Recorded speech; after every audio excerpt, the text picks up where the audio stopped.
Sayın Belediye Başkanımız Mehmet Tamazoğlu'na mahalle ve tüm çiftçilerim adına çiftçilerimize vermiş olduğu desteklerden dolayı gübre desteği olsun, yem desteği olsun, arazi yollarımızın genişletilmesi olsun ve şu an sayamadığım birçok hizmetleri için çok teşekkür ederim. Allah kendilerinden razı olsun. Tekrar hepinize hoş geldiniz diyorum. Köylerimiz 80 tane Şahin Bey'imize bağlı köyümüz var. İlk olarak bu köylerimizin yol olmadan, medeniyet olmadan hiçbir şey olmaz diye başladık. Bir taraftan kilit taşı çalışmalarını yaptık ki sadece burada 23.900 metrekare kilit taşı yapmışız. Şahin Bey mülkte. Bir tane parkımız var. Çöplerini topluyoruz. Altyapı, kanalizasyon işleri Büyükşehir Belediye'miz tarafından yapılıyor. Yine spor aletlerimiz burada kuruldu. Arkamızda gördüğümüz tesisimiz yine bütün köylerimize yaptığımız tesislerden bir tanesi oldu. İçerisinde erkek taziye evi, bayan taziye evi, bir tane derslik ve bir tane çocuk oyun alanı olan toplam inşaat alanı 491 metrekare, toplam arsası 2024 metrekare ve yaklaşık maliyeti 1.273.786 TL.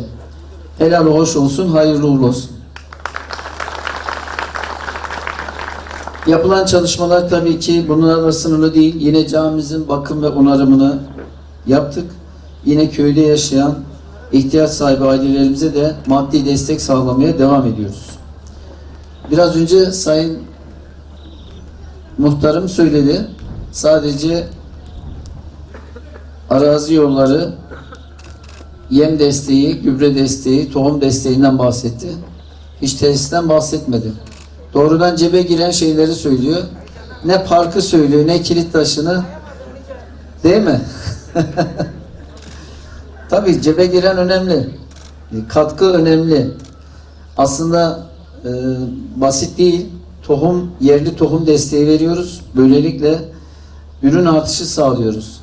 Tarım İlçe Müdürümüz şu anda Ankara'da. Evet, Polatlı'da. Ne işi var orada diyeceksiniz. Bir taraftan da canlı hayvan desteği veriyoruz. Bu köyümüzde 7 tane ailemiz 119 küçükbaş hayvan almış. Bir ailemizde 2 tane büyükbaş almış. Şimdi biraz sonları da bir ziyaret edeceğiz. Buradaki amacımız ihtiyaç sahibi ailelerimizin bu ihtiyaçlarını da karşılayıp balık tutmayı öğretmek, kendi ayakları üzerinde durmasını sağlamak. Tabii bunun yanı sıra yem desteği de veriyoruz. Ahır olmayanlara ahır desteği veriyoruz. Kaymakamlığımız, Sosyal Yardımlaşma Vakfımız da daha önce mesela bu ailelere destek sağlıyordu. Artık istiyoruz ki herkes kendi ayakları üzerinde dursun. Değil mi? Yine geçen gün küçükbaş hayvan dağıttık. Şimdi de Ankara'dan büyükbaş hayvan getiriyorlar. Onların da yarın saat 10'da Yeşilkent mahallemizde inşallah dağıtımını gerçekleştireceğiz. Bu destekler devam edecek. Ki köylü kalkınırsa ülke kalkınır. Son pandemide gördük ki gıda güvenliği ne kadar önemli. Ekilen alanların sayısının artması lazım.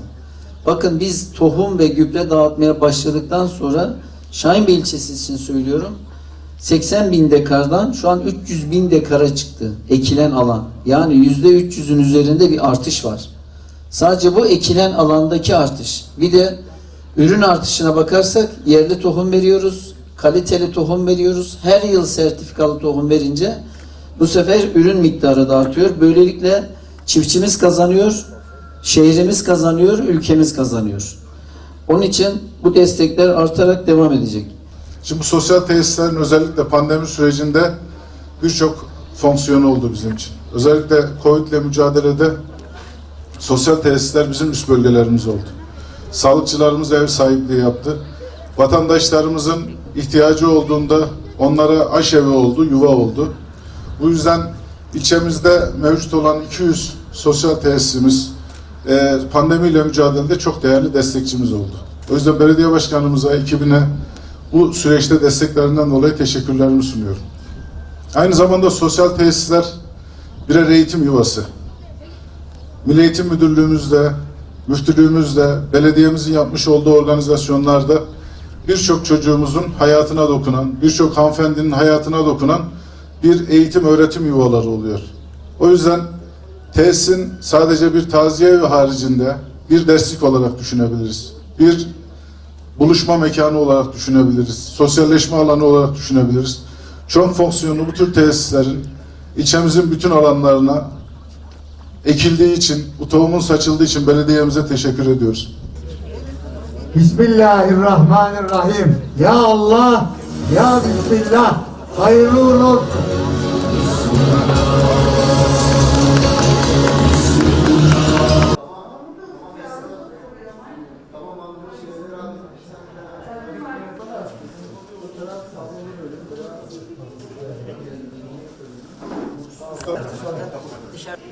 Şöyle gelin. Şöyle gelin.